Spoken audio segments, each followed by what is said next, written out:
छोटे से नोटिस के ऊपर आपको मैंने बुला लिया।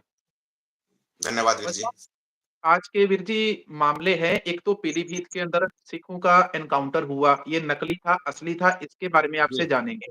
दूसरा है फौजी साहब भोपाल के अंदर सिखों के ऊपर मुसलमानों ने जी, बारे में जानेंगे। फिर मैं आप मोदी के बारे में, दोनों चल रही है और मोदी जी ने मनमोहन सारी सीमाएँ थी समय की छीन ली थी। अब जी, और इसके बाद फिर आप हमें जानकारी देंगे फौजी साहब America, England, Russia, China, BRICS और जब बाकी के जितने भी देश हैं, फाइव आई संगठन, जी, ये सिखों के साथ कौन-सा खेल खेल रहे हैं आज के समय के अंदर और भारत जी, सरकार को क्या खिला रहे हैं? तो आइए वीडियो की शुरुआत करते हैं। फौजी साहब सबसे पहले मामला आता है पीलीभीत का। पीलीभीत के जी, अंदर आज से 10 साल पहले एनकाउंटर हुआ था। 10 सिखों का 43 लोगों को सीबीआई के द्वारा सज़ा हुई थी। और अब जी। फिर से ये जो 3 लड़के हैं, इनका एनकाउंटर हुआ। इसके बारे में आप डिटेल में बताओ ये क्यों हुआ और कैसे हुआ? कहाँ से नकली था या असली था ये? देखो वीर जी, ये 3 का तो इन्होंने एनकाउंटर दिखाया, 3 का एनकाउंटर कर दिया। एनकाउंटर कर दिया, 2 के शरीर पे कोई गोली का निशान नहीं था। उनकी जी, जो वो करवाई गई थी पंजाब पुलिस के द्वारा, पंजाब पुलिस के डीएसपी साहब थे, उन्होंने खुद जाके देखा था। उनके शरीर के ऊपर कोई गोली का निशान नहीं था। घरवालों जशनप्रीत के घरवालों ने बोल दिया, हम दाह संस्कार नहीं करेंगे। लेकिन फिर भी पुलिस ने प्रेशर डाल के कैसे करके उसका दाह संस्कार करवा दिया। लेकिन ये जी, मामला सबसे बड़ा ये उठा, भाई एनकाउंटर किया है और शरीर पे कोई गोली का निशान नहीं, तो ये एनकाउंटर कौन सा हो गया है? नंबर एक बात। नंबर दो बात, अगर रिपोर्ट को गहराई से पता करोगे आप, तीन को नहीं, इन लोगों ने 5 लड़कों को उठाया था। अभी 2 लड़के और इनके पास हैं, उनका कभी ये एनकाउंटर दिखाएंगे या और कुछ दिखाएंगे, क्योंकि इस जी। एनकाउंटर में फंस चुके हैं। आपको पता होता है 1992 में एनकाउंटर किया गया था, जिसका इंसाफ अभी मिला है। अभी जाके 32 साल के बाद इंसाफ मिला है। वो एनकाउंटर फेंक था। उस एनकाउंटर को भी ऐसे ही दिखाया गया था जी, ये देखो जी, आतंकवाद। तो वीर जी अब ये मामला मतलब उलझता जा रहा है ज़्यादा। और इंस्पेक्टर साहब फंसे हैं, उनको सजा हुई है। सजा हुई है उनको, मर्डर के केस में सजा हुई है, जबकि उस टाइम पे एनकाउंटर दिखा के लोगों को प्रमोशन दिया गया था। यहाँ पर हुँ, सोचने वाली बात यह है ये कि फेंक एनकाउंटर कर देते हैं, उसके अगर कोई आवाज उठाता है तो उसके ऊपर एलिगेशन लगाने शुरू कर देते हैं। आप इसको गहराई से जानोगे ना, पता करोगे, 5 के 5 लड़के, जो 3 को तो इन्होंने दिखा दिया, बिल्कुल गरीब घरों से हैं वो बच्चे। अगर उनको इतना ही आतंकवादी पैसा देते तो वो गरीब घरों से बच्चे होते हैं। दूसरी बात जो सबसे बड़ा सवाल उठ रहा है, इन्होंने उनके पास AK-47 दिखाई, AK-47 से एक भी राउंड उन्होंने फायर नहीं किया, तो वो कौन से आतंकवादी थे? अनट्रेंड आतंकवादी थे क्या? और 2 हुँ, ग्रेनेड फेंके गए थे, पुलिस थाने के ऊपर ग्रेनेड फेंके, वो दीवारों पे ग्रेनेड फेंके गए थे, ना कि पुलिस थानों के अंदर फेंके गए थे। दीवार पर ग्रेनेड कौन फेंकता? दीवार पर ग्रेनेड फेंकने को लेकर एनकाउंटर कर दिया, जबकि किसी पुलिस वाले को कोई खरोंच तक नहीं आई और उनका एनकाउंटर कर दिया। यहाँ पे कई सवाल एक साथ खड़े हो रहे हैं। पुलिस की जो किया गया, पुलिस की कार्रवाई के ऊपर बहुत बड़े बड़े सवाल खड़े हो रहे हैं। लेकिन क्या है, जो भी आवाज उठाएगा उसके ऊपर एलिगेशन लगने शुरू हो जाएंगे। ये तो ना, इस देश के अंदर एक ऐसा माहौल सर्ज रखा है, जैसे पहले कोई भी मुसलमान कुछ भी बोलता है, ये तो आतंकवादी, आतंकवादियों के संबंध है। आप बॉलीवुड की फिल्मों को उठाओ, तकरीबन मुसलमानों को आतंकवादी दिखाया जाता बॉलीवुड की फिल्मों में। पहले हाँ, सिखों को दिखाया जाता, कॉमेडियन के तौर पे सिखों को दिखाया जाता था। ये नैरेटिव होता है, नैरेटिव नैरेटिव सर्जा जाता है फिल्मों के द्वारा, नाटकों के द्वारा। ये नैरेटिव सर्ज के, और क्या वीर था, जी नैरेटिव ही था। आपको एक सबसे बड़ी चीज बताएं हम, ये जी, बोलते हैं भाई हरियाणा को इसलिए अलग किया गया था क्योंकि हरियाणा की भाषा हिंदी थी। हरियाणा की हिंदी भाषा है ही नहीं, किसी भी देश की राष्ट्रभाषा हिंदी है ही नहीं। ये एक हिंदी चैलेंज है तो सबसे बड़ा। हिंदी तो वीर जी सोचिए, भारत की भी राष्ट्रीय भाषा नहीं है, मैं बताता हूँ, हिंदी भारत की भी राष्ट्रीय भाषा नहीं है। ये केवल कम्युनिकेशन की भाषा है, राष्ट्रीय भाषा जी, का दर्जा इसको मिला नहीं है। हिंदी हिंदी किसी भी देश की राष्ट्रभाषा है ही नहीं। नेपाल तो एक हिंदू राष्ट्र है, नेपाल एक हिंदू राष्ट्र है, उसकी भी हिंदी भाषा नहीं है। और बोलो आप, किसी देश की राष्ट्रभाषा हिंदी है ही नहीं। सबसे बड़े कमाल की बात ये, हरियाणा की हरियाणवी है, पंजाब की पंजाबी है, गुजरात की गुजराती है। आप साउथ साइड में जाओगे ना, तो साउथ साइड में एक डायलॉग बोला जाता है, नो हिंदी नो ब्राह्मण। वो खुल के बोलते हैं बिल्कुल, बोले हमारे को यहाँ पे सही कोई बात हिंदी है, आंधी नहीं चाहिए। वो हिंदी को सही मानते बात ही है। नहीं। फिर कैसे अच्छा वीर राष्ट्रभाषा जी है? मतलब कि एक नैरेटिव बना रखा है, बहुत सालों से सर्जा गया नैरेटिव। देखिए, एक बात है और जो परसों का मामला है भोपाल के अंदर हुआ है, जहाँ पर जी, मुसलमानों ने सिखों के ऊपर हमला किया। आपको पता है ना इसके बारे में? जी हाँ, ये जो दिखाया जा रहा है ना, फैज नाम का युवक जो तेज बाइक चला रहा था, उसके खिलाफ रिपोर्ट दर्ज कर दी थी। वहां पुलिस वालों जी, को बयान और सब कुछ आया है। तो ये दिखा रहे कि भाई फैज ने अपने साथियों के साथ मिलकर हमला किया है। आप क्या समझ रहे हो? पहले नैरेटिव बनाया जाता है, अब ये सिख वर्सेज मुस्लिम का नैरेटिव सजा जाएगा, जो कि ये जी, चलाना चाहेंगे। जबकि जी, जो जो उसके अंदर गुनहगार है, उन सबको सजा मिलनी चाहिए। उनको सजा दो, मामले को रफा दफा करो। नहीं, इसको और बड़ा इश्यू बनाया जाएगा, हिंदू मतलब सिख वर्सेज मुस्लिम करके। कभी हिंदू वर्सेज सिख कर देते हैं ये, कभी हिंदू वर्सेज मुसलमान कर देते हैं। नैरेटिव पुलिस वाले बोलते, पुलिस वाले अगर चाहे तो क्या इतना कुछ हो सकता है क्या? पुलिस वाले पत्ता भी ना हिलने दे। पुलिस वाले उनको उठाओ ना, जो भी फैज और उसके साथी है जिन्हें हमला किया, उनको उसी टाइम पर सजा दो, और ऐसी कड़ी सजा दो आगे और कोई फैज खड़ा ना हो सके। लेकिन ये क्या, इस मामले को जानबूझकर तूल दिया जाएगा। इसलिए इस मामले को बाद में, ठीक है, सिख संगठन इसके बारे में संज्ञान लेंगी। उम्मीद करते हैं अकाल तख्त साहब के जत्थेदार, एसजीपीसी साहब के जत्थेदार कुछ बोल लें इसके बारे में, ताकि ये मामला ज्यादा तूल ना पकड़े। उनसे उम्मीद करेंगे हम, क्योंकि सिखों की सर्वोच्च संस्था अकाल तख्त साहिब, उससे बड़ी कोई संस्था नहीं है। सही बात है वीर जी, क्योंकि वहाँ पर सिख परिवारों के ऊपर एक सिख भाई का तो आपने देखी है फ़ोटो, यहाँ से जी भी जी जी काट जी जी रखा है, इधर से भी काट जी जी रखा है, देखी नहीं जाती वीर जी तस्वीर उसकी। बिल्कुल। और रात 11-12 बजे वो वीडियो फ़ोटो भेज रहे हैं और ऊपर से पत्नी को भी ज़ख्मी करके मार-पीट के चले गए। तो जी जी पुलिस ने 3 लोगों को पकड़ा है सिर्फ़ और बाकी के अभी तक फरार हैं।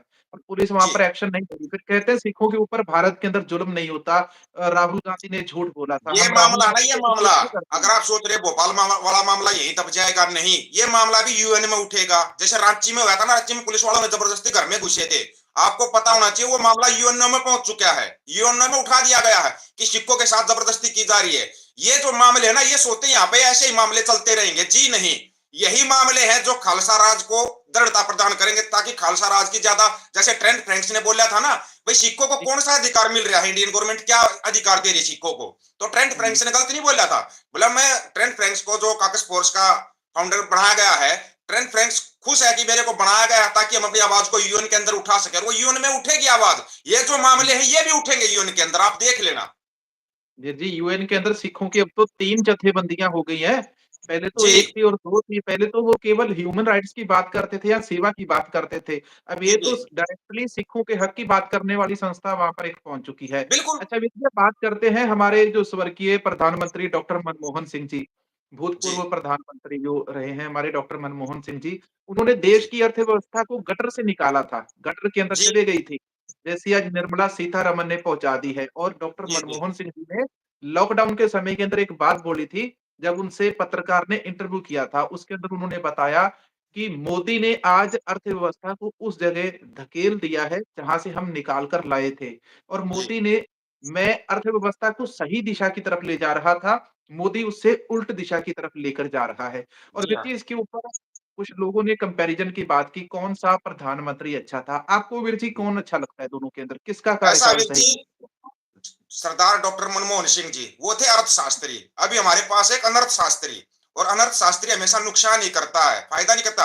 जब अमेरिका की अर्थव्यवस्था डूब गई थी ना, सरदार मनमोहन सिंह ने उनको उभारा था।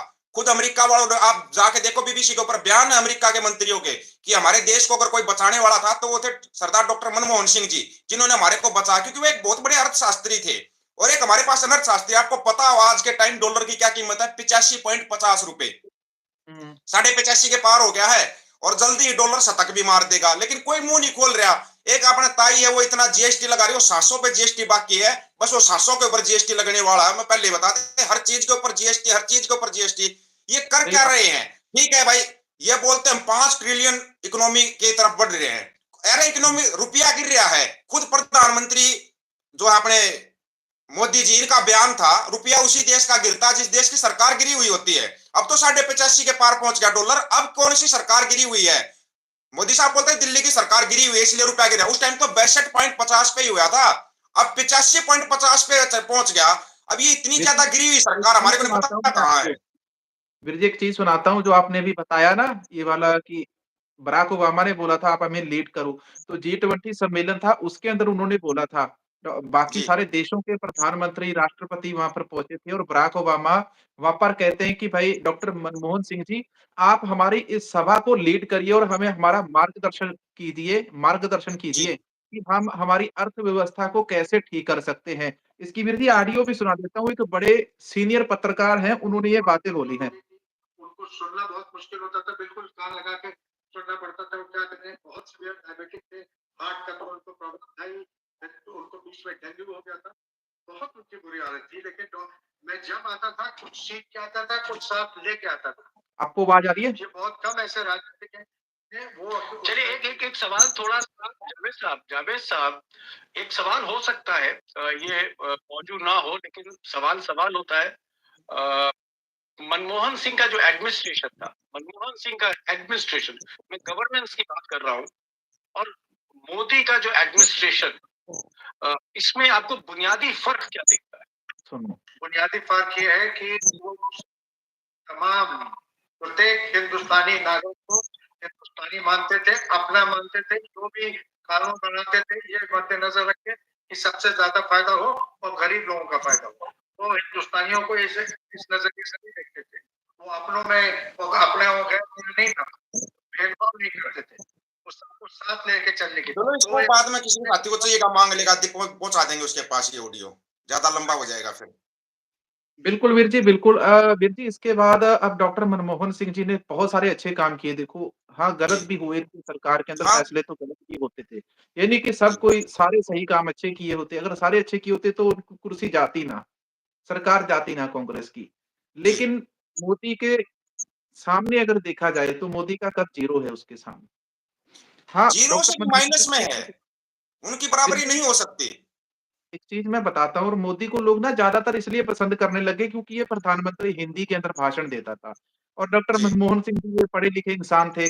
उनकी फिर जी इतनी ज़्यादा डिग्रियाँ हैं, पढ़ते-पढ़ते सारा दिन निकल जाता है भी यार इतनी पढ़ाई इस बंदे ने की। इधर एक ही डिग्री है और वो भी उसके ऊपर भी सारी है। दुनिया को आशंका है कि यार नकली है या असली है। जी। सारी दुनिया यही शक जताती है उसके ऊपर। अच्छा वीर जी अब आप ये बताओ America, Canada, Australia, New Zealand, England, Russia, जी। स्पेन, जर्मनी, स्विट्ज़रलैंड ये कुछ बड़े देश हैं, जो आज के जी। समय सिखों को बार-बार या तो टारगेट हो रहे हैं सिख वहाँ पर, कभी तो एयरपोर्ट के ऊपर रोककर उनकी तलाशी ली जाती है जो भारत आते हैं। उनसे कहा जाता है कि तुम भारत जा रहे हो, तलाशी दो क्या लेकर जा रहे हो? दूसरा उनको ये कहा जाता है कि आपका भारत के प्रति कैसा नज़रिया है, आप इंडिया जा रहे हो और सिखों को ये टारगेट किया जाता है एयरपोर्ट के ऊपर। एक तो वीर जी ये घटना है, दूसरा एक पिछले समय के अंदर जो ट्रेंट फ्रैंक्स वाली घटना आ गई, अब जी। ब्रिटेन वाली बात निकल कर सामने आ गई और कनाडा में भी जो चले गए अभी इनकी नई जो टीम गई है वहाँ पर इन्वेस्टिगेशन को जॉइन करने भारत सरकार की। ये सारा मामला किस तरफ इशारा करता है? ये सारा मामला खालसा राज की तरफ इशारा कर रहा है, और खालसा राज देखो आएगा। हम तो ये चाहते हैं पूरी दुनिया में खालसा राज होना चाहिए, पूरी दुनिया में, सिर्फ भारत के अंदर नहीं। हम ये कह रहे हैं हाँ अपना संयुक्त पंजाब हमारे को चाहिए, भाई संयुक्त पंजाब हमारा दे दो ताकि एक खालसा राज तो रहे, कम से कम हमारा हरियाणा पंजाब तो खालिस खालसा हो जाए, ये तो शुद्ध और सच्चा हो जाए। हम चाहते हैं पूरे देश में खालसा राज हो, पूरी दुनिया में हो खालसा राज। और जो खुल के बात ब्रिटेन ने बोली है, जो ब्रिटेन ने इतनी खुल के बात बोली है, वो इनके लिए तकलीफदायक इसलिए है क्योंकि इन लोगों को अब समझ में नहीं आ रहा कि जवाब क्या देंगे। क्योंकि एक टाइम पर ब्रिटेन आधे से ज्यादा दुनिया पर राज करता था, जो कि अंग्रेजों का राज बोला जाता, वो ब्रिटेन का राज था। बोलते थे ब्रिटेन का कभी सूरज नहीं छिपा, वो इसलिए नहीं छिपा क्योंकि उनका तकरीबन दुनिया के ऊपर राज था। 70% के करीब उनका राज हो चुका था दुनिया के ऊपर, इसलिए उनका सूरज नहीं। जब वही ब्रिटेन इतना खुल के बोल रहा है, इतना खुल के जो ब्रिटेन बोल रहा है, अब इनको तकलीफ होना बिल्कुल जायज है। वो तकलीफ इसलिए हो रही है क्योंकि ब्रिटेन को पता है भाई खालसा राज के बगैर अब काम नहीं चलेगा, ये सच्चाई है। ये एक ऐसा कड़वा सच है जिसको जितनी जल्दी एक्सेप्ट करेंगे ना ये उतना ही फायदे में रहेंगे, जितना लेट होंगे। हाँ, 47 वाली गलती नहीं करनी, क्योंकि सिखों को 47 में इनका राज भाग मिल रहा था तो इन्होंने बोला था नहीं मीडिया के साथ खुश हैं। जो हकीकत में जो सिख थे, जो आगू थे सिखों के, उनसे तो कुछ पूछा नहीं गया, बस अपने नकली सिख आगू बना के और उनके साइन करवा लिए गए। ताराचंद को मास्टर तारा सिंह बना के उनके साइन करवा लिए गए, हाँ हम भारत के साथ खुश हैं। जबकि उस टाइम पर भी बोला गया था, नेहरू पटेल ने बोला था अगर आप लोगों को आपके अधिकार नहीं मिलते हैं तो आप अपने अधिकार मांग सकते हो। अधिकार मांगते हैं तो वही आतंकवादी खालिस्तानी बातंगवादी इस टाइप के इल्जाम लगाने शुरू कर देते हैं। या तो नेहरू पहले ने जो तो हमने जराइम अपना पेशा बात उस कौम बात को ऐलान मांगे। किया था।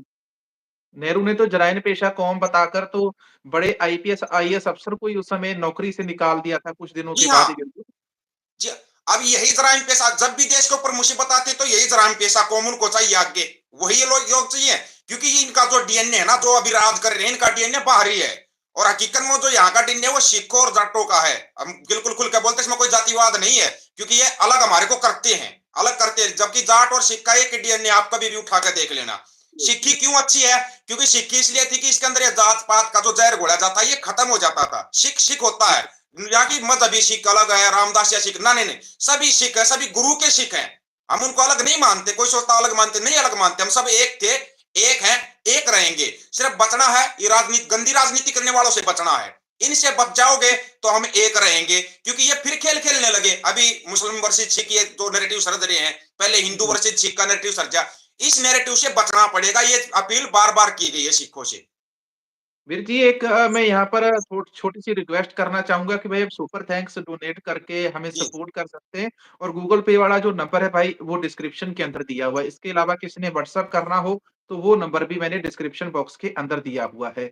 अच्छा फौजी वीर जी एक और बात आपसे पूछनी है कि यहाँ पर अमृतपाल सिंह खालसा के बारे में कोई जानकारी नहीं आ रही है निकल कर सामने? ऐसा है, 2 बार 3 बार सुनवाई हुई अमृतपाल सिंह खालसा की। इन उसके खिलाफ कोई भी सबूत नहीं दे पाए ये लोग। इनके पास हुँ, कोई प्रूफ नहीं, ना स्टेट गवर्नमेंट के पास, ना सेंट्रल गवर्नमेंट के पास। कोई भी सबूत नहीं था। ये बोल रहे थे इसको आईएसआई से पैसा मिलता है। भाई वो पैसा कहाँ? वो पैसा दिखाओ। अदालत में पूछा गया, वहां साबित नहीं कर पाए। फिर बीच में अपने शहीदी दिहाड़े आ गए थे। इस कारण सुनवाई रुकी हुई थी। क्योंकि शहीदी दिहाड़ों के अंदर लोगों का ध्यान दूसरी तरफ जाता, वो ठीक नहीं रहता। इसलिए सुनवाई रुकी। अब सुनवाई कंटिन्यू शुरू हो जाएगी, क्योंकि अपने जो शहीदी दिहाड़ों के दिन थे वो गुजर चुके हैं। अब वो सुनवाई कंटिन्यू हो जाएगी और अमृतपाल सिंह बाहर आएगा। वो साथी जितने डिब्रूगढ़ जेल वाले वो भी बाहर आएंगे। क्यों? क्योंकि इसके अंदर अब अमेरिका की एंट्री होने जा रही है। आपको पहले बता रहे हैं, मोटा मोटा याद रखना इस चीज को। अमेरिका की डायरेक्ट एंट्री होने वाली है। फिर इनको तकलीफ होगी जब अमेरिका जवाब मांगेगा। क्यों? क्योंकि वहां पे हरमीत कौर है। हरमीत कौर ढिल्लो बैठी हुई है और उस ढिल्लो के खिलाफ जो इन्होंने भंडी प्रचार किया है, गोबर खारिया, उसके थ्रू इन्होंने भंडी प्रचार किया। हरमीत कौर ढिल्लो के खिलाफ है पिछले 2-3 दिनों में। अब ये फंस गए। वो रिपोर्ट हरमीत कौर ढिल्लो के पास पहुंच चुकी है। अब तुम्हारा ऐसा बंडी प्रचार निकालेगी वो हर मामले के अंदर। अब वो प्रॉपर तरीके से सुनवाई करेगी, क्योंकि उसके सामने जाएगा हर एक मामला और वो सुनवाई करेगी और इनको रगड़ेगी भी। रगड़ेगी, कहीं सोच रहे भाई अडानी बच जाएगा, हम पैसे भर देंगे, अडानी बच जाएगा या वो निखिल गुप्ता बच जाएगा। कोई नहीं बच सकता। क्यों? क्योंकि वहां पे अब सुनवाई हरमीत कौर ढिल्लो के सामने होगी और उसके दिल में आज भी 84 वाला दर्द है। और उस दर्द को ना अपने को जो सभी सिखों के अंदर है वो दर्द, सभी हरियाणा वालों के दिलों में वो दर्द है 84 वाला। कोई सोचता भूल गया होगा, कोई नहीं भूला। नेवर फॉरगेट 1984, कोई नहीं भूल सकता और ना ही भूल सकता। जो उसको भूल गया वो सिख भी नहीं है। अब ये लोग क्या नए ड्रामेबाजी करे, देखो वीर बाल दिवस, फलाना बाल दिवस। अबे कौन सा? वो हमारे बाबा थे, बाबा फतेह सिंह, बाबा जोरावर सिंह, बाबा जुदार सिंह, वो बाबा थे, बाल नहीं थे। वो बाल थे। हुँ, इतनी बड़ी शहादत देने वाला कभी बाल होता है क्या? ये जो अपने वीर सावरकर की तर्ज पे वीर बाल दिवस मनाना चाह रहे हैं ना, अपने वीर सावरकर को बाल मनाओ, उसको मनाओ, लेकिन हमारे बाबाओं के खिलाफ ऐसा मत करो। जो शहादत देने में ना 100 साल का आदमी भी सोचे, वो 6-7 साल की उम्र में शहादत देने वाला कभी बाल होता है? उसकी सोच देखो कितनी बड़ी थी। वो बाबा थे हमारे। और इस चीज का ना हम बार बार विरोध करें, वीर बाल दिवस। इसका विरोध एसजीपीसी को भी करना चाहिए, अकाल तख्त साहब के जत्थेदार को भी करना चाहिए। भाई बाल कौन सा लगा रहे हो आप? बाबा है वो हमारे। जो शहादत बड़ी उम्र का आदमी दे सकता, उन्होंने वो शहादत दी थी। तो ये बाल बाल करके ये दूसरी नाम तरफ होना इतिहास को चाहिए। इतिहास बनाते हैं, तो इससे बचना है। साहिब जादे दूसरी एक शहीद और बात दिवस होना कहेंगे चाहिए। भाई, चाहे आप टिंडर टीवी के ऊपर देख रहे हैं या ऑफिशियल दीपक फौजी यूट्यूब चैनल के ऊपर देख रहे हैं, थैंक्स बटन का प्रयोग इसलिए करो, एक तो रीच खुल जाती है, वीडियो की रीच खुल जाती है थैंक्स बटन से। एक वीडियो को ये रोकने की कोशिश करते हैं, आगे बढ़ जाता। जितना ज्यादा थैंक्स बटन का प्रयोग करोगे उतना ही वीडियो आपके पास ज्यादा से ज्यादा पहुंचेगा। बचा गूगल पे नंबर अपना तो एक ही नंबर रहता है, सबको पता है। टेंडरपाल भाई हैं, वो अपना नंबर डिस्क्रिप्शन में डाल देंगे, हम भी डाल देंगे। मेरा नंबर तो सबको पता है, ऊपर ही रहता है, वीडियो के ऊपर लगा रहता है तकरीबन।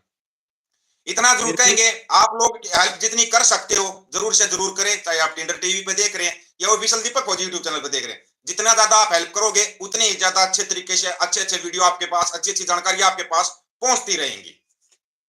अच्छा वीर जी, मैं सबको एक ही संदेश यहाँ पर देना चाहूँगा अंत में कि जी। जितने भी हमारे गुरसिख भाई हैं मतलब सिख धर्म से संबंधित हैं, पंजाब, हरियाणा, दिल्ली कहीं पर भी रहते हो तो भाई सिखी के साथ जुड़ो, सिख सजो, आने वाला समय आपका है, आप खालसे सजोगे तो उतनी जल्दी आपका समय आएगा। तो आज से ही बिल्कुल। दाढ़ी केस रखना शुरू कर दो, जो दस्तार नहीं सजाते हैं दस्तार सजाओ, अमृत छको, गुरु वाले बनो और आने वाला जितना भी समय वो आपका है, राज आपका आने वाला है।